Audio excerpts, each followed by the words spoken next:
우리 같이 함께 하나님 말씀 보겠습니다. 함께 보신 하나님 말씀은 출애굽기 13장 전체를 같이 함께 보도록 하겠습니다.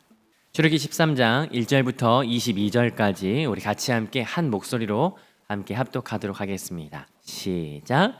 여호와께서 모세에게 일러 이르시되 이스라엘 자손 중에서 사람이나 짐승을 막론하고 태에서 처음 난 모든 것은 다 거룩히 구별하여 내게 돌리라. 이는 내 것이니라 하시니라. 모세가 백성에게 이르되 너희는 애굽 곧 종되었던 집에서 나온 그날을 기념하여 유기병을 먹지 말라. 여호와께서 그 손의 권능으로 너희를 그곳에서 인도해 내셨음이니라. 아비벌 이날에 너희가 나왔으니 여호와께서 너를 인도하여 가나안 사람과 헷 사람과 아모리 사람과 히윗 사람과 여붓 사람의 땅 곧 내게 주시려고 내 조상들에게 맹세하신 바 젖과 꿀이 흐르는 땅에 이르게 하시거든 너는 이달에 이 예식을 지켜 이레 동안 무교병을 먹고 일곱째 날에는 여호와께 절기를 지키라. 이레 동안에는 무교병을 먹고 유교병을 내게 보이지 아니하게 하며 내 땅에서 누룩을 내게 보이지 아니하게 하라.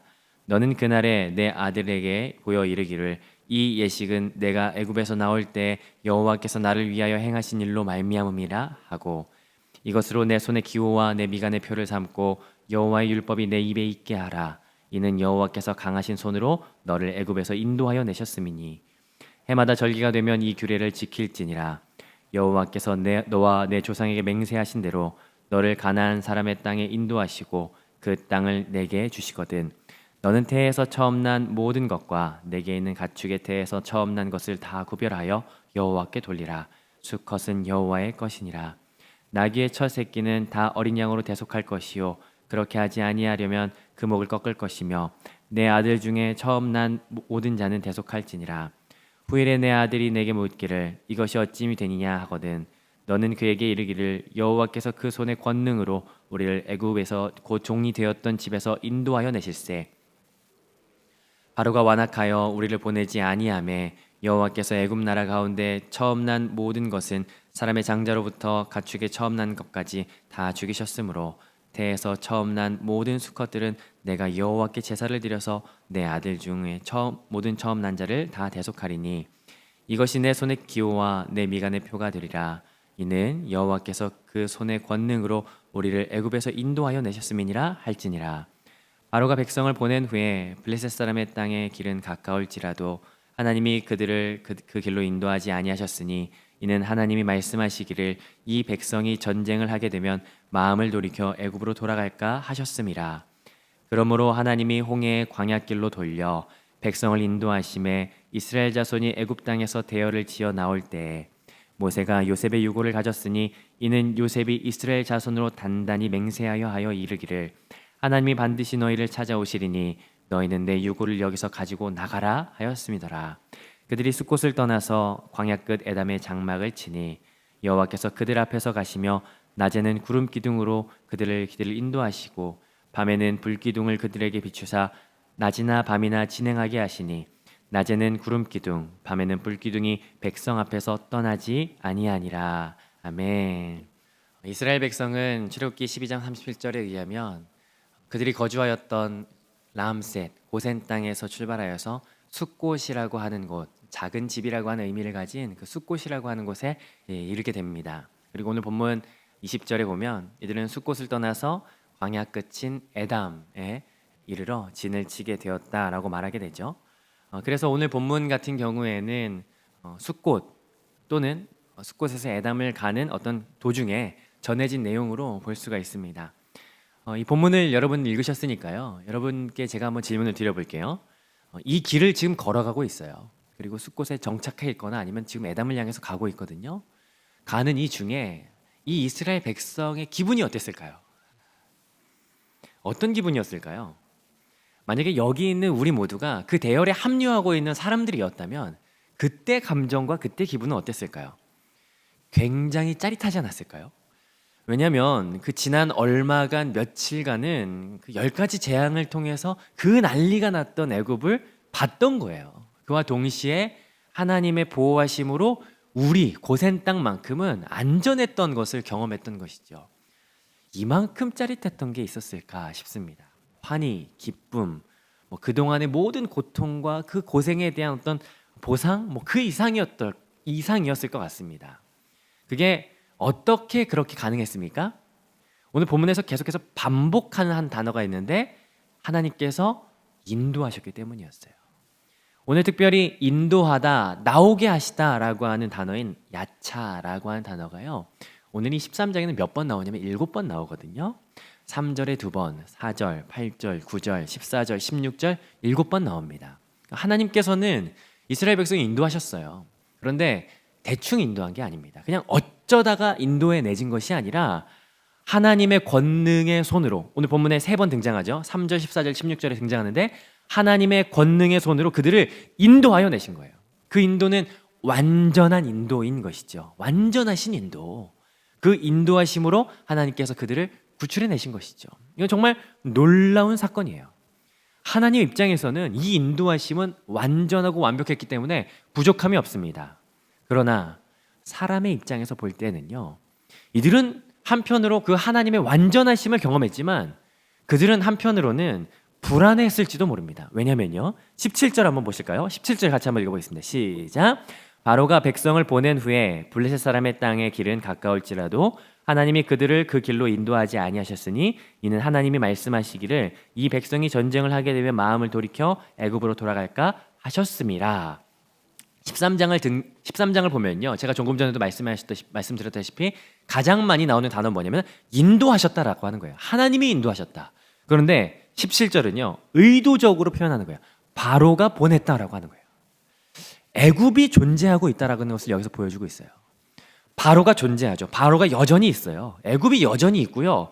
다시 올지 모르는 그 위험이 여전히 도사리고 있는 거예요. 또 누가 있습니까? 블레셋이 있어요. 여러분, 블레셋은 여러분 잘 아시겠지만 해양에서 유입된 민족입니다. 이 이스라엘보다 훨씬 더 앞선 문화를 가지고 있어요. 고고학적 자료에 의하면 이들은 철기 문화를 가지고 있었거든요. 강력한 힘을 지니고 있는 거예요. 그리고 이들은 굉장히 오랜 시간 가나안에서 끝까지 이스라엘을 괴롭혔던 민족 중에 하나입니다. 그 골리앗, 사무엘상에 나오는 골리앗이 블레셋의 한 장수였으니까 다윗 시대까지 블레셋이 끝까지 남아있는 걸 보면 굉장히 강력한 민족이었던 걸 볼 수가 있어요. 여전히 하나님의 강력한 인도하심, 하나님의 강력한 손이 있지만 여전히 불안한 요소가 있는 거예요. 애굽이 있고 블레셋이 있고 그들 눈앞에 여전히 두려움이 있는, 그들을 곧장 가지 못하게 만드는 그 불안한 요소가 있는 거예요. 하나님도 아시는 그 불안함이 이들 가운데 있는 거죠. 자, 그러면 여러분 한번 생각해 보십시다. 하나님의 전능하심이 있어요. 그런데 눈앞에 존재하는 여전히 불안한 요소가 있어요. 그래서 흔들리는 겁니다. 그러면 이때 뭘 해야 될까요? 이때 뭘 해야 될까요? 이거 어디서 많이 본 상황이지 않습니까? 우리가 믿고 의지하는 전능하신 하나님이 계세요. 우리가 다 아멘 할 수 있습니다. 그러나 여전히 우리 앞에 산재해 있고 사라지지 않은 문제들과 존재하는 두려움이 있어요. 그러면 그때 우리는 뭘 해야 될까요? 오늘 본문을 통해서 그런 관점을 가지고 한번 관찰하면서 나아갔으면 좋겠습니다. 오늘 매일 성경 같은 경우에는 본문을 6개 단락으로 구분했거든요. 아마 장면에 따라서 구분한 것 같아요. 저도 6단락으로 이 동일하게 바라볼 텐데 큼직하게 좀 설명하기 위해서 2단락으로 크게 한번 덩어리를 두면 좋을 것 같아요. 1절부터 16절까지 크게 하나로 보고 17절부터 22절까지 크게 또 하나로 보면서 이렇게 2단락으로 보면서 매일 성경 장면과 같이 함께 살펴보도록 하겠습니다. 자, 먼저 커다란 단락 1절부터 16절까지를 먼저 한번 살펴보십시다.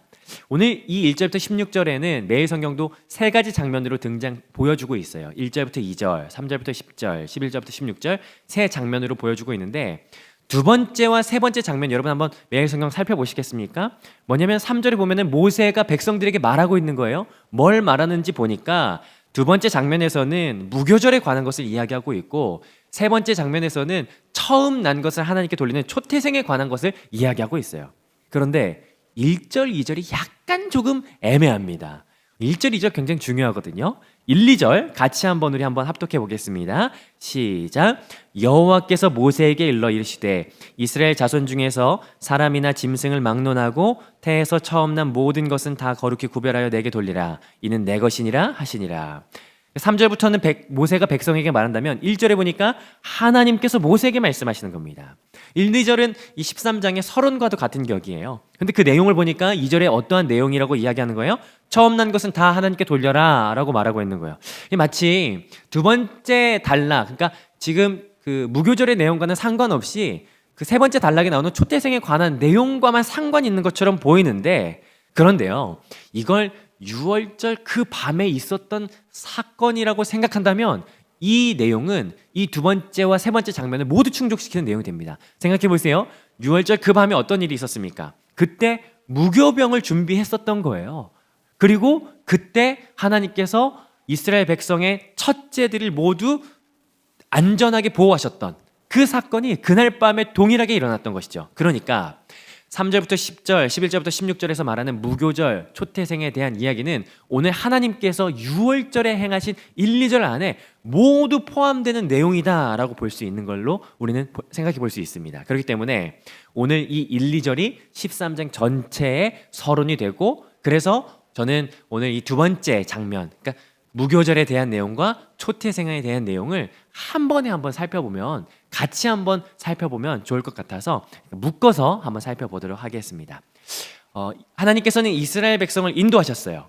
사실 오늘 본문에서 인도하셨다라고 한 단어가 가장 많이 등장했다라고 말씀을 드렸는데, 사실 인도하셨다라고 하는 말은 한글로 표현할 때는 잘 드러나지 않는 부분이 있습니다. 오늘 이 성경에서는 두 종류의 인도하심이 등장합니다. 그럼 뭐냐면 첫 번째는 하나님께서 나오게 하셨다라고 하는 야차라고 하는 단어가 등장해요. 그게 오늘 7번 등장하는 단어예요. 하나님을 완전하게 나오게 하심, 그게 첫 번째 등장하는 인도하심이라는 의미고요. 두 번째 나오게 하셨다라고 하는 의미 속에 포함되는 건요, 들어가게 하셨다라고 하는 보라고 하는 히브리어 단어가 있어요. 그건 5절과 11절 딱 두 번 등장하거든요. 그래서 5절과 11절을 한번 살펴보면요, 하나님께서 어떻게 들어가게 하시는지, 어디로 들어가게 하시는지가 나옵니다. 5절과 11절 우리 한 번에 같이 한번 연이어서 같이 읽어볼게요. 시작. 여호와께서 너를 인도하여 가나안 사람과 헷 사람과 아모리 사람과 히윗 사람과 여부스 사람의 땅 곧 내게 주시려고 내 조상들에게 맹세하신 바 젖과 꿀이 흐르는 땅에 이르게 하시거든 너는 이 달의 예식을 지켜. 11절입니다. 여호와께서 너와 내 조상에게 맹세하신 대로 너를 가나안 사람의 땅에 인도하시고 그 땅을 내게 주시거든. 5절과 11절이 말하고 있죠. 동일하게 말해요. 인도하시려고. 그러니까 이 인도하셨다는 것이 들어가게 하시려고 라고 하는 거예요. 자, 그러면 5절과 11절에서 동일하게 들어가게 하시려고 하는 그곳이 어디예요? 그 땅, 그건 가나안 땅이죠. 5절에서 말하는 가나안 사람, 아모리 사람, 히윗 사람, 여부스 사람, 그 사람이라고 말하고 하는 그 젖과 꿀이 흐르는 그 땅으로 들어가게 하시려고 하는 그 땅을 의미합니다. 그리고 연이어서 동일하게 말하죠. 그 땅에 이르거든 하면서 매일 성경 두 번째 단락에서는 5절 이하에서, 그리고 세 번째 단락에서는 11절 이하에서 말하는 거죠. 그 땅에 들어가서 해야 될 게 뭐예요? 5절 이하에서 보니까 무교병 먹으면서 너희가 누룩을 제거하고 무교절 지켜라 라고 하는 것을 5절에서 말하고 있어요. 5절 이하에서. 그리고 세 번째 단락에서 뭘 이야기해요? 처음 난 것은 다 구별해라 라고 하면서 처음 난 것을 구별하는 것에 대해서 너희가 지킬 것을 이야기하는 거예요. 이게 그 땅에 들어가서 그 땅에 내가 너희를 인도하여 들어가게 할 때 너희가 해야 될 것, 하나님이 요구하시는 겁니다. 그 땅에 들어가게 하실 때 너희가 할 것, 그거 뭐냐면 무교절 지키는 거야. 너희가 뭐 해야 되냐면 처음 난 것을 구별해서 나에게 돌리는 거야 라고 하면서 하나님께서 동일하게 말씀하시는 걸 여기에 볼 수 있어요. 그런데 그게 끝이 아니에요. 그리고 나서가 중요해요. 그리고 나서 뭘 해야 되냐면요, 말하라, 아마르라고 하는 히브리어가 오늘 이 본문에서 3번 등장하거든요. 3절에서 모세가 백성에게 이르되 라고 할 때 이르되 한번 들어가고, 나머지 2번은 이 5절과 11절 그 아래에 백성이 그곳에서 해야 될 그 다음 단계를 이야기할 때 말하라를 이야기하고 있어요. 그거는 8절과 14절에 한 번씩 들어가거든요. 8절과 14절 연이어서 읽어보면서 누구에게 언제 무엇을 말하라고 하는지 한번 그것을 유념해서 한번 읽어보도록 하겠습니다. 8절 14절 연이어서 읽습니다. 8절입니다. 시작. 너는 그날에 내 아들에게 보여 이르기를 이 예식은 내가 애굽에서 나올 때에 여호와께서 나를 위하여 행하신 일로 말미암음이라 하고. 14절입니다.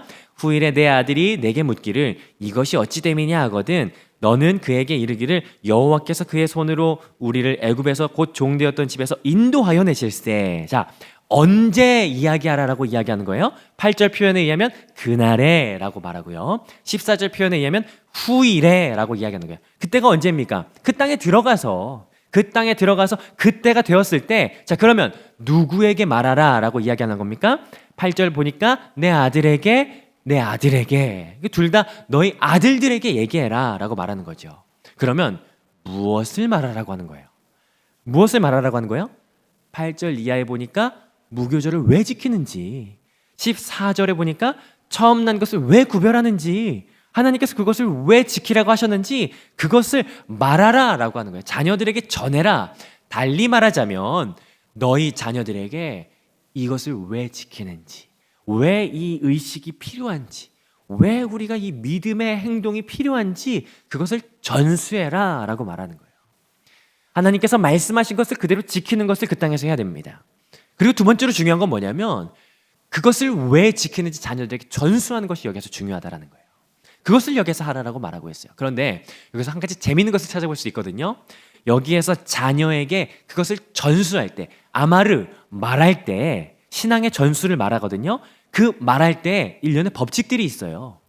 신앙의 전수할 때 법칙들, 그건 뭐냐면 오늘 본문을 통해서 찾아볼 수 있는 건 뭐냐면 첫 번째, 행동이 먼저예요. 말하는 게 먼저가 아니라 행동이 먼저라는 거예요. 보이는 게 먼저입니다. 말하고 나서 보이는 게 아니라 보이고 나서 말하는 거예요. 그러니까 행동이 먼저라는 거예요. 물어볼 때 이게 무엇입니까? 라고 물어볼 때 말하는 거예요. 그러니까 첫 번째는 행동이 먼저다라는 거고, 두 번째는요, here and now, 지금 여기에 라고 하는 게 중요하다는 거예요. 과거의 일이 아니야. 그때 있었던 일이 아니야. 오늘 8절에 보시겠습니까? 정말 중요한 단어가 나오는데 나를 위하여. 14절에 보니까 우리를 위하여. 이게 멀리 그때 그 사람들에게만 있었던 그 상황이 아니고 지금 여기에 우리에게 하나님께서 임하시는 일이야. 그때 끝났던 일이 아니고 지금 나에게 동일하게 역사하시는 일이다 라고 하면서 믿음을 전할 때, 신앙을 전수할 때 가장 중요한 건 here and now, 지금 여기에다 라는 것을 전수해야 된다는 사실이에요. 세 번째, 9절과 16절에 등장하거든요. 그건 뭐냐면 거기에서 끝나는 게 아니고 기억할 수 있도록, 기념할 수 있도록 해주는 거예요.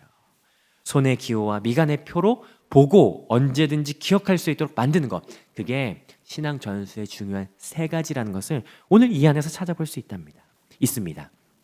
이걸 말하라고 하는 거예요. 앞부분에서는 하나님께서 그 땅에 들어가서 너희가 이것을 지켜라, 말씀하신 그대로 너희가 행해라 라고 말씀하신다면, 두 번째 해야 되는 건 뭐냐면 너희가 이것을 자녀에게 전수해라 라고 말하는 거죠. 이게 오늘 첫 번째 커다란 단락 안에서 나타나는 내용들입니다. 자, 그러면 두 번째 단락을 같이 한번 살펴볼게요. 자, 그러면 방금 이렇게 살펴봤던 이 내용에서 좀 같이 한번 빠져나와 보십시다. 빠져나와서 17절부터 한번 살펴보는 거예요. 이걸 지금 숫곳에서, 아니면 숫곳에서 에담 가는 그 길에서 모세가 백성에게 말한 내용이라고 제가 말씀을 드렸어요. 이 내용은 어떠한 내용들이 쏟아지고 있습니까? 하나님의 인도하심, 하나님의 권능, 그리고 그 땅에서 행할 마치 그 미래를 손에 쥐고 있는 듯한 그 가슴 설레이는 그 내용이 지금 이 안에서 쏟아지고 있는 거예요. 그런데 17절 다시 한번 살펴보시겠습니까? 여전히 바로가 있어요. 여전히 애굽이 있어요. 그 앞에는 블레셋이 기다리고 있어요. 우리의 힘으로 해결할 수 없는 그 두려움이 여전히 존재하고 있는 거예요. 우리를 움츠려 들게 만드는, 하나님도 이미 다 아시는 그 위험이 여전히 있는 거예요. 이런 갈팡질팡한 상황, 여전히 하나님의 권능을 경험했고, 그리고 모세의 입술을 통하여 그 땅에 들어가서 할 하나님의 인도하심과 하나님의 권능에 대해서 이미 들었지만 여전히 눈앞에 있는 두려움, 그때 성경이 무엇을 말하는지 아십니까? 여기부터는 굉장히 영화 같은 내용이 펼쳐지거든요. 19절 한번 살펴보세요. 19절. 영화 같다라고 하는 걸 제가 왜 설명했냐면요, 19절, 이렇게 사람들이 하나님의 위대하심을 경험하고 났지만 눈앞에 있는 그 불안한 요소들 앞에서 갈팡질팡할 때 갑자기 19절 영화처럼 클로즈업 되는 거예요. 화면이 갑자기 줌인이 되면서 클로즈업 되는 게 무엇이냐면 모세를 보여주는 겁니다. 모세를. 그리고 그 모세의 손에는 항아리가 하나 들려 있어요. 그 항아리는 어떤 항아리였냐면 요셉의 뼈가 담겨 있는 항아리인 것이죠. 그리고 마치 영화에서 나레이터가 뭐 이렇게 말할 것 같아요. 그 요셉의 뼈를 딱 보여주면서 아마 이렇게 나레이터를 하지 않았을까. 만약에 제가 이걸 극 작가였다면 제가 이 BGM을 딱 깔고 이런 나레이터를 했을 것 같아요. 요셉은 400년 전에 오늘을 알았던 것일까? 하나님께서 그에게 오늘 이 장엄한 출애굽을 알려주셨던 것일까? 아니면 4대 만에 돌아올 아브라함의 말을 기억했고 믿었던 것일까? 이것은 그 유언의 실행이다. 그 유언은 이랬다. 이스라엘아, 네가 반드시 나가게 될 것이다. 하나님이 반드시 너에게 찾아오게 될 것이다. 그러니 내 뼈는 내 유골은 가나안에 묻어다오. 그것이 바로 요셉의 뼈다. 보라. 이런 나레이터가 있지 않았을까요? 그리고 이런 그 믿음, 그 갈팡질팡한 상황 가운데 그 앞날을 향하여 하나님의 찾아오심을 기대하였던 그 요셉의 뼈를 보여주는 순간 21절 갑자기 하나님께서 임재하시는 불기둥이 그 가운데 나타나는 거예요. 구름 기둥이 나타나는 거예요. 하나님의 영광, 하나님의 임재가 그들 눈앞에 펼쳐지는 거예요. 여러분 너무 멋있지 않습니까? 전 오늘 말씀 준비하면서 막 이 장면을 연상하고 상상하니까 기도가 절로 되더라고요. 하나님, 이겁니다, 이거. 믿음 가지고 있지만 하나님의 전능하심을 경험했지만 갈팡질팡하는 우리에게 필요한 거 하나님 이겁니다. 하나님의 전능하심을 우리 눈앞에 보여주시면 다 해결되지 않겠습니까? 전능하신 하나님 알아요. 그리고 하나님 크신도 압니다. 그러나 애굽 앞에서 블레셋 앞에서 그 이해할 수 없는 이 질병 앞에서 두려워하는 이 가운데 하나님의 임재, 그 천지가 진동할 만한 그 임재, 하나님 그거 우리에게 허락해 주십시오라고 한 그 기도가 막 절로 나오는 거예요. 여러분 이 내용 읽으시면서 그런 마음 안 드십니까? 믿어지지 않고 그 믿음이 무엇인지 분간이 잘 안 되는 이 시대 속에 하나님의 임재, 그 불기둥, 구름 기둥이 여러분 필요하지 않으십니까? 그런데 이렇게 하면서 설교를 마무리하고 있는 중에 불현듯 제게 한 말씀이 생각났어요. 그건 뭐냐면 베드로후서 1장 18절에서 19절 말씀이거든요. 제가 읽어드릴 테니까 한번 잘 들어보세요. 이 소리는 우리가 그와 함께 거룩한 산에 있을 때 하늘로부터 들은 것이라. 또 우리에게는 더 확실한 예언이 있어 어두운 데를 비추는 등불과 같으니 날이 새어 샛별이 너희 마음에 떠오르기까지 너희가 이것을 주의하는 것이 옳으니라. 성경 가운데 하나님의 임재를 눈으로 봤던 사람들이 있어요. 성경 가운데 하나님의 임재를 귀로 들었던 사람들이 있어요. 그 사람 중에 최고가 누군지 아십니까? 어떤 사람들은 하나님의 그 임재를 이미지로 경험한 사람도 있고 모형으로 경험한 사람도 있고 음성으로 경험한 사람도 있어요. 그런데 그 중에 가장 선명하고 분명하게 경험한 사람이 있다면 그 사람 바로 베드로입니다. 왜냐하면 하나님의 실제 임재, 그 예수님을 눈으로 직접 봤거든요. 그리고 더군다나 예수님이 이 땅 가운데 계시면서 하나님께서 육신을 입고 이 땅에 오셔서 그 실제를 보게 되었지만 하나님 이 땅 가운데 계시면서 초인적인 모습을 보이셨던 것이 딱 한 번 있어요. 그게 언제냐면 변화산 사건. 이 땅에서 볼 수 없는 하나님 신의 형상을 입은 하나님의 변모하신 사건이 그 변화산에서 있었던 거예요. 그 변화산에서 그 예수님을 누가 봤냐면요, 베드로가 봤어요. 그러니까 베드로보다 더 하나님의 임재와 하나님의 실제, 하나님의 어떤 환상을 더 명확하고 실제적으로 보인 사람은 베드로 말고 없습니다. 베드로보다 더 잘 본 사람은 없어요. 그런데 오늘 베드로전서에서 베드로가 이렇게 얘기하는 거야. 야, 내가 그때 들었거든, 그때 봤거든. 그런데 그보다 더 확실한 예언이 여기에 있어 라고 하면서 오늘 3장 20절에서 뭐라고 얘기하냐면요, 그거 뭔지 알아? 그거 성경이야 라고 말하는 거예요. 그러면 오늘 결론을 같이 한번 내볼게요. 우리가 구할 수 있는 것은 이겁니다. 전능하신 하나님 여전히 계세요. 그러나 블레셋 여러 가지 상황 때문에 갈팡질팡하지 못하는 우리에게 가장 필요한 게 뭐냐면 하나님의 임재, 하나님의 계시, 하나님의 역사하심, 하나님의 압도하심이에요. 그러나 그것은 어떤 환상으로 나타나는 게 아니에요. 어떠한 음성으로 들려지는 게 아니에요. 그것은 뭐냐면 가장 실제적이고 보다 분명한 하나님의 역사하심, 임재, 하나님의 그 말씀하심은 뭐냐면 성경이라는 거예요. 두려움, 걱정, 갈팡질팡, 뭘 해야 될지 모르는 이 상황 가운데요, 우리가 좀 그렇게 기도하지 않으시겠습니까? 하나님, 이스라엘 백성이 불기둥과 구름기둥을 보고 압도당해서 그들이 어쩔 줄 몰라하고 그들이 엎드릴 수밖에 없었던 그러한 하나님 사건이, 그러한 임재가 하나님 오늘 성경 말씀을 통해서 우리에게 들려주십시오. 그게 우리에게 구할 수 있는, 이 말씀을 통해서 간구하게 되는 유일한 기도 제목이라는 겁니다. 좀 그렇게 우리가 그 마음 가지고 오늘 결론을 맺지 않으시겠습니까? 그리고 한 가지 결론을 더 낸다면, 하나님, 그걸 나 혼자만 보고 싶지 않습니다. 내 자녀들도 동일하게 보기를 원합니다. 그게 우리가 해야 될 두 번째 기도 제목인 것이죠. 오늘 이 시대를 살아가는 동안에 너무나도 어둡고 빛이 보이지 않는 시기이기 때문에 전능하신 하나님이 계시지만, 그러나 하나님이 계시지 않다라고 말하는 많은 소리와 상황들로 인해서 우리를 움츠러들게 만드는 그런 상황들이 계속되고 있어요. 여러분, 이때 필요한 게 뭔지 아세요? 그건 하나님 말씀을 통하여 하나님 되심이 드러나는 거예요. 여러분, 그것을 좀 같이 구하십시다. 이 땅 가운데 오늘 이 하루를 살아가는 동안에 하나님 말씀을 통하여 하나님 되심이 하나님 드러나게 해주십시오. 내 삶 가운데 내 삶을 붙들고 계시는 하나님의 인도하심과 하나님의 권능의 손이 하나님 말씀을 통해서 경험되어지게 해주십시오. 오늘 우리가 구해야 될 내용이에요. 한 가지 더 있다면, 하나님, 나 혼자 보기를 원치 않아요. 내 자녀들 고스란히 전수될 수 있도록 하나님 역사해 주시옵소서. 오늘 이 제목으로 우리 같이 함께 나아갔으면 좋겠습니다. 그렇게 이 말씀의 약속을 경험하시는 저와 여러분 되시기를 주님의 이름으로 축복합니다.